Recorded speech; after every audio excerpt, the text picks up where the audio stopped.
Welcome back to another exciting video of Cinema Recap.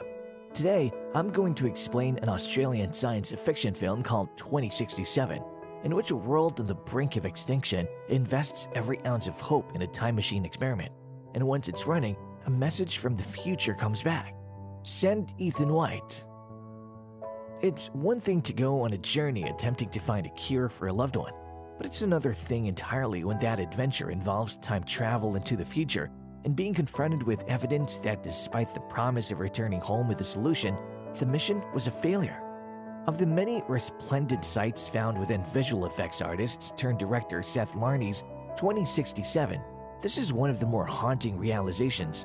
And the scene my mind races back to whenever I internally debate whether I would recommend the sci-fi Mindbender or not. So let's dive into the story.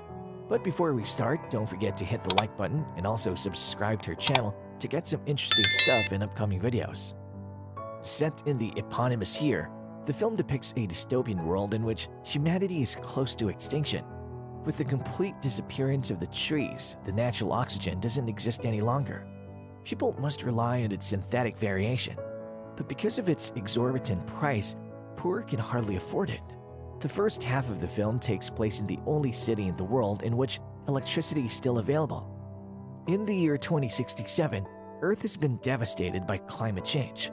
With all plant life on Earth extinct, civilization has collapsed around the globe. Only one city in Australia has been able to hold out against these catastrophic changes, thanks to synthetic oxygen produced by Corp Corporation. However, this oxygen is tainted and gradually causes a deadly affliction known as the sickness. Cody Smith McPhee is Ethan White, an underground worker living in the titular future that has been ravaged by climate change, deforestation, and just about every other way human beings continuously fuck up planet Earth. Such abuse in Mother Nature has rendered oxygen non-existent, meaning that society now uses artificial oxygen to get by, but mostly just walk around wearing masks.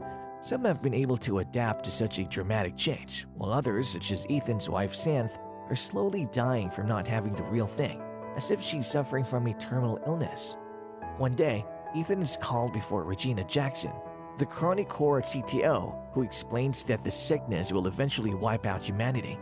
During a test to the Chronicle, a prototype time machine that quantum physicist Richard White had worked on before his death 20 years prior, the scientists receive a radio signal from 470 years in the future with a message to specifically send Ethan to them. In hopes of finding a cure for the sickness and preventing the extinction of humankind, Ethan is asked to be sent into the future. He refuses as he might never be able to return, and as he resents his father for abandoning him and his mother, but Santh and Ethan's guardian and work colleague Jude manage to change his mind. After surviving the traumatic time displacement, Ethan finds himself in a lush rainforest with only a device permanently fitted to his wrist by his father during his childhood and a hand computer named Archie as his only surviving pieces of equipment. Following Archie's instructions, he finds the entrance to a bunker-like structure, and before it, a skeleton wearing his jumpsuit and with a bullet hole in its skull, as well as a decaying Archie and the familiar wrist device.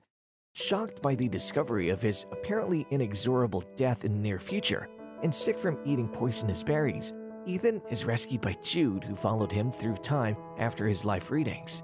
Transmitted through the Chronicle were failing. After sharing their findings, they follow Archie's directions to another still functional door, which is revealed to lead to the Chronicle lab. It is there that Ethan's wrist device is revealed to be a DNA analyzer, specifically made to grant him access to the Chronicle, which sets itself for automatic reactivation in 4 hours.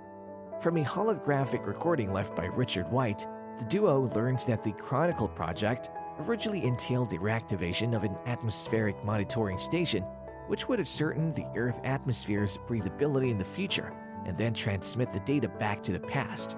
When first activating the machine, Richard was surprised to receive a message to send his own son to the future, so despite his misgivings, he prepared Ethan's wrist analyzer.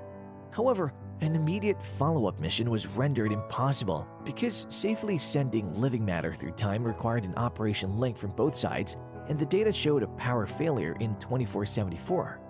The activation of the Chronicle triggers a malfunction in its nuclear power core, threatening to unleash a nuclear explosion before the countdown is completed. This is the power failure that the data had previously indicated. Ethan and Jude make their way back to the power core, which is located beneath the overgrown ruins of their home city. Finding the ruins littered by skeletons including Xanths, they conclude that a curse against the sickness was never found. When Jude attempts some comforting words, Ethan recognizes Jude's voice from a recording he found on the decaying Archie computer, taken moments before his future self was killed. Telling Ethan that he's saving Ethan from himself, Jude directs Ethan at gunpoint to the reactor's control room. Unable to activate the emergency override, Ethan allows himself to be locked inside of the depressuring chamber to initiate a manual reboot. He succeeds in rerouting the power, preventing the meltdown and reopening the control room. With 37 minutes to spare, the duo returns to the Chronicle lab, where Ethan finds another exit that opens the entryway next to a skeleton. Ethan suffers a nervous breakdown and implores Jude to kill him, which Jude refuses to do. Jude then confesses that there was no actual hope of ever changing the future. Refusing to believe that, Ethan locks Jude in a room and plays back his father's log from the day that Richard died. Ethan learns that his mission was a sham from the beginning. Jackson intended to flee from her dying time into the future with a chosen few to start anew, while Richard maintained the hope that the return message must have been sent by somebody, indicating that there is yet hope for more of humankind. In order to prevent its abuse, Richard keyed the time machine to Ethan's DNA, but when Richard's colleague announced that the machine could be rigged to send a person to the future one way, Jason killed Richard. Jude was appointed as Ethan's guardian to ensure that Ethan would be sent forward in time to repair the power failure and stabilize the time portal. Once Ethan returned to 2067, Jackson would have him killed. Ethan tries to shut the Chronicle down, but Jude moves to stop him. When Ethan refuses to fight him, Jude, guilt-ridden, commits suicide.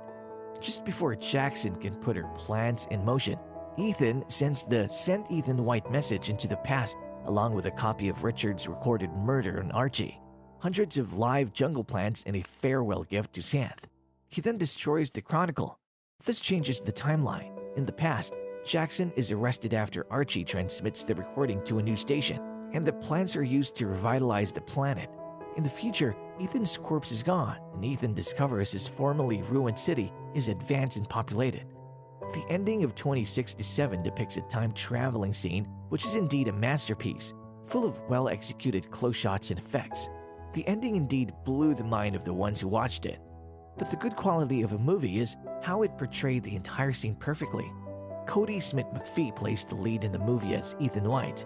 Ethan time travels to the year 2474, wherein he sees that humanity is wiped off, and Earth has the time to heal itself. Also, Ethan to find out the person who sent the message, and also seek local help in order to get back to his time, but is just stuck. Thereafter, he eats a poisonous berry, and the hallucination scene begins. Just then, Jude comes and saves his life, and thereafter, he lives. Ethan is confused as the source of the message was coming from some facility that he deserted years ago, as the facility opened via his own DNA. And then a hologram of his father clears him the whole scenario. The entire plot clears out now as the hologram tells Ethan that the time machine is set in such a way so as to send a signal when Earth heals itself and becomes habitable once more. At the end, I'll say that Larney has a strong eye that makes up for a lot of the cringe-worthy dialogue. 2067 is a low-budget affair, but Larney makes the most of what he has, employing a vision of the future that isn't metal and fire, but green with vegetation. We're all hoping for a future that's green, right? We hope you enjoyed our today's video. If you did like this video, smash the like button and subscribe to our channel and stay up to date with the latest and interesting videos.